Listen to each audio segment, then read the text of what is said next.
எங்க ஊர் councillor rowdy பசங்களை வச்சுக்கிட்டு என் பிள்ளைய உயிரோட எரிக்க பாக்குறாருங்க.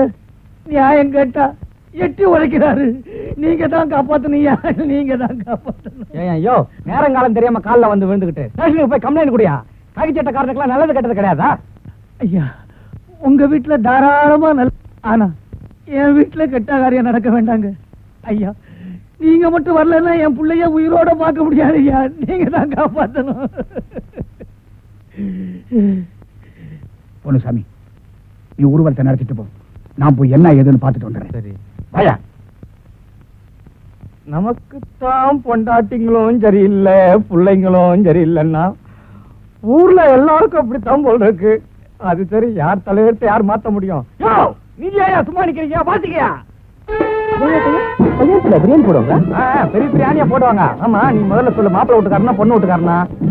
இல்லையா, முக்கியமான விஷயத்த பேசிட்டு இருக்கும் போது மாப்பிள்ள வீட்டுக்காரனா பொண்ணு வீட்டுக்காரன் போது ஏத்துற. ஆமா, பிரியாணி தானே வேணும். வா, ஸ்டேஷனுக்கு வா, வெங்காயத்தோட சாப்பிடலாம். வாடா.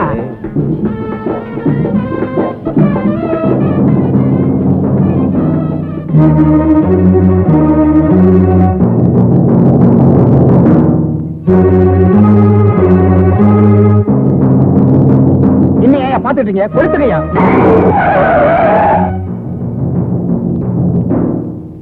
ஐயா, என் பையனை ஒண்ணு பண்ணிடாதீங்க. ஐயா, என் பையனை ஒண்ணு பண்ணிடாதீங்க. ஏதாவது பேசுறேன், உன்னைய சேர்த்து குடிச்சிருவேன். ஐயா, நீங்க சொல்லுங்க, இனிமே என் பையன் எந்த தப்பும் பண்ண மாட்டான். விட்டுட சொல்லுங்க ஐயா, ஐயா, விட்டுடுங்க ஐயா, விட்டுடுங்க. என் பையனை ஒண்ணு பண்ணிடாதீங்க ஐயா. கேளுங்க ஐயா, இந்த ஊரை விட்டு ஓடி போயிடுறேன். ஏதாவது பேசுறேன், உன்னைய சேர்த்து வச்சு குடிச்சிருவேன். கேளுங்க ஐயா. ஐயா,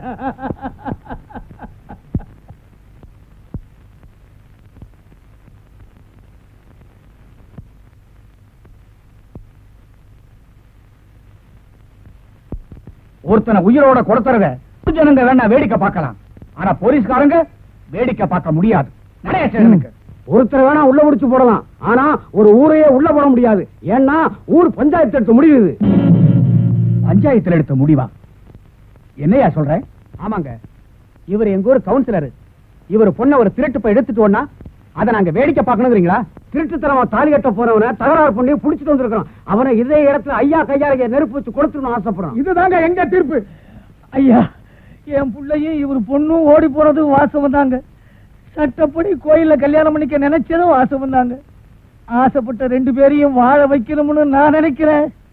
ஆனா என் பிள்ளைய அரக்கத்தனமா உயிரோட கொடுத்தணும்னு இவரு நினைக்கிறாரு. ஐயா, இதுக்கு நீங்க தான் நியாயம் சொல்லணும். அவங்கள நீங்க தான் வாழ வைக்கணும். அவங்கள நீங்க தான் வாழ வைக்கணும். அவங்க ரெண்டு பேரும் மேஜரா? ஆமாங்க. ரெண்டு பேரும் கல்யாணம் பண்ணிட்டாங்களா? இல்லைங்க, சேர்த்து வைக்கலன்னா செத்து போயிடுவேன்னு அழுதாங்க. ஊருக்கு பயந்து யாருக்கும் தெரியாம நான் தான் கோயில்ல கல்யாணம் பண்ணி வைக்க நினைச்சேன். மேஜரானவங்க கல்யாணத்தை யாரும் தடுக்க முடியாது. அவனை வெளியே வர சொல்லுங்க. எவன் என்ன பண்ணிடுவான்னு பாத்துறேன்.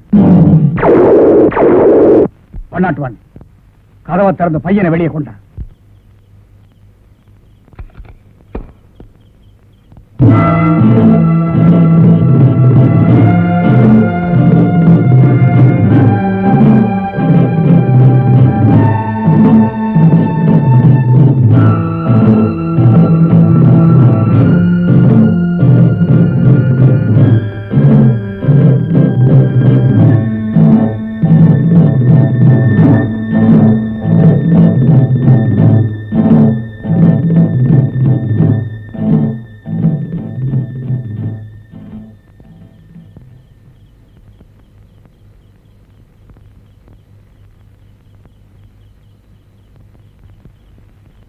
ஏண்டா பேட்ட பசங்கள்லாம் ஒன்னா சேர்ந்துகிட்டு இந்த திருட்டு பயலுக்கு வக்காலத்து வாங்குறீங்களா?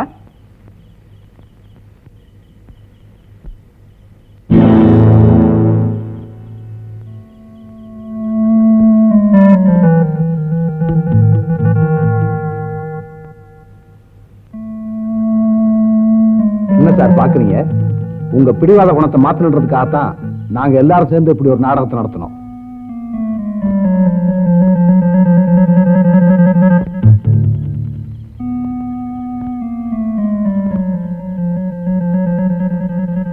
ஒரு உயிருக்கு பாதுகாப்பு கொடுக்க வேண்டிய காக்கி சட்டையை போட்டுக்கிட்டு ஒரு உயிரை கொல்லணும்னு ஆசைப்படுறீங்களே, இது எந்த விதத்துல சார் நியாயம்? இந்த காக்கி சட்டையை போடும்போது தேசிய கொடி முன்னால சத்திய பிரமாணம் என்ன சார் எடுத்துக்கிட்டோம்? 1000 குற்றவாளிகள் வெளியே இருக்கலாம், ஆனா ஒரு நிரபராதி உள்ள இருக்க கூடாது. எந்த தப்புமே செய்யாத இந்த நிரபராதியை ஜெயில அடைச்சிங்களே, இது எந்த விதத்துல சார் நியாயம்? என்னை பொறுத்த வரைக்கும் நீங்க தான் குற்றவாளி. இந்த ஆளு தீப்பந்தத்தை தூக்குன உடனே அரக்கத்தனத்தை சட்டம் அனுமதிக்காதுன்னு சொன்னீங்க. ஆனா இப்ப சட்டத்தை கடைப்பிடிக்க வேண்டிய நீங்களே அரக்கனா மாறிட்டீங்களே சார். மேஜரான இன்னொருத்த பொண்ணா கல்யாணம் பண்ணி வைப்பீங்க, உங்க பொண்ணா துப்பாக்கி எடுப்பீங்களா? இது எந்த விதத்துல சார் நியாயம்? உங்களுக்கு ஒரு நியாயம், ஊருக்கு ஒரு நியாயமா? இந்த பொண்ணு இவனோட மனசுக்குள்ள வாழ்ந்துகிட்டு இருக்கா, இன்னொருத்த பொண்டாட்டி என் தலையில கட்டணும்னு ஆசைப்படுறீங்களே, இது எந்த விதத்துல சார் நியாயம்? 2 பேரையும் பிரிச்சு வச்சா காதல் செத்துருன்னு நினைச்சீங்க, ஆனா செத்தது காதல் இல்ல, இந்த அப்பாவியோட அம்மா. அநியாயமா ஒரு உயிரை கொன்னுட்டீங்களே சார்.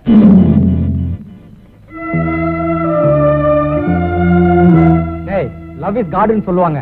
காதலிச்ச 2 பேரை சேர்த்து வைக்கிறது நம்ம கடவுளுக்கு செய்யற தொண்டுடா. நாங்க ஏதாவது தப்பு செஞ்சோம்னா செஞ்ச தப்ப நெத்தில எழுதி போலீஸ் ஸ்டேஷன்ல நிக்க வச்சிருங்க. ஆனா நீங்க மட்டும் நீங்களே இப்படி தப்பு பண்ணா அப்புறம் ஊர்ல யார் வேணாலும் எந்த தப்பு வேணாலும் இவன் ஒரு குற்றவாளிங்கிறதுனால தானே உங்க மருமகனை ஏத்துக்க மாட்டேன்றீங்க. இப்ப நீங்களே ஒரு குற்றவாளியா தானே நிக்கிறீங்க. குற்றத்தை குற்றவாளியை வெறுக்காதன்னு சட்டமே சொல்லி இருக்கு. இவங்க செஞ்ச தப்பையும் நாங்க மறந்துடுறோம், நீங்க செஞ்ச தப்பையும் நாங்க மறந்துடுறோம். எதுக்கு சார் வளவளன்னு பேசிட்டு? இப்ப இவங்களை வீட்டுக்கு கூட்டி போறீங்களா, நாங்க கூட்டி போட்டுப்பா?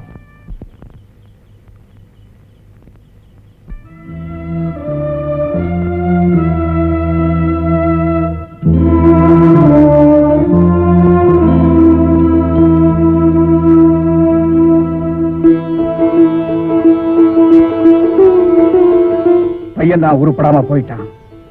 பொண்ணாவது பெரிய இடத்துல வாழ்க்கப்படணும்னு ஆசைப்பட்டேன். அந்த ஆசை பேராசைங்கிறது இப்ப நாச்சுக்கிட்டேன். வாமா வீட்டுக்கு. நாங்க எங்க போனோம், எப்படி வாழணுங்கிறத எப்போ முடிவு பண்ணிட்டோம். முடிஞ்ச ஆசீர்வாதம் பண்ணுங்க. இதுவும் ஊராட்சி நடந்த கல்யாணம் தான்டா, ஆசீர்வாதம் பண்ணுடா. என்ன மன்னிச்சிடுங்க மாப்பிள்ளை.